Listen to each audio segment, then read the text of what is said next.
বিএনপির সিনিয়র যুগ্ম মহাসচিব রুহুল কবির রিজভী বলেছেন, জনগণের টাকায় যারা বিদেশে বাড়ি করেছে তারা পরিকল্পনা অনুযায়ী এই নগরকে গড়ে তোলেনি। বলেন, বিএনপি ক্ষমতায় গেলে দেশের মানুষ স্বস্তিতে থাকবে। বৃহস্পতিবার মিরপুরের শিয়ালবাড়িতে অগ্নিকাণ্ডে নিহত ১৬ জনের পরিবারকে বিএনপির প্রতিশ্রুত আর্থিক সহায়তা প্রদান অনুষ্ঠানে তিনি এই কথা বলেন। আবাসিক এলাকায় রাসায়নিক কারখানা স্থাপনের সমালোচনা করে রিজভী বলেন, অন্তর্বর্তী সরকার অনেক কাজের মডেল হতে পারত, যা নির্বাচিত সরকার অনুসরণ করতে পারত। এ সময় বিএনপি ক্ষমতায় গেলে হেলথ কার্ডের মাধ্যমে জনগণের স্বাস্থ্যসেবা নিশ্চিত করবে বলেও জানান তিনি। ডেঙ্গু নিরসনে সরকারের মন্ত্রণালয়গুলো ঠিকভাবে কাজ করছে না বলেও অভিযোগ করেন রিজভী।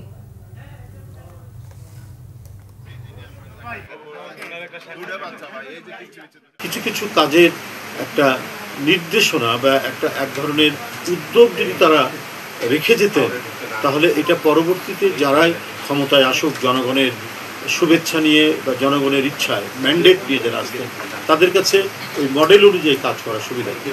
যেই রকম একটি আবাসিক এলাকা যেখানে ছেলে মেয়ে নিয়ে পরিবারগুলো বসবাস করে, সেখানে একটি ধ্বংসাত্মক রূপ পরিগ্রহ করতে পারে, মানুষের জীবন বিপন্ন করতে পারে এই ধরনের একটি রাসায়নিক কারখানা, এটা যারাই অনুমতি দিয়ে থাকেন।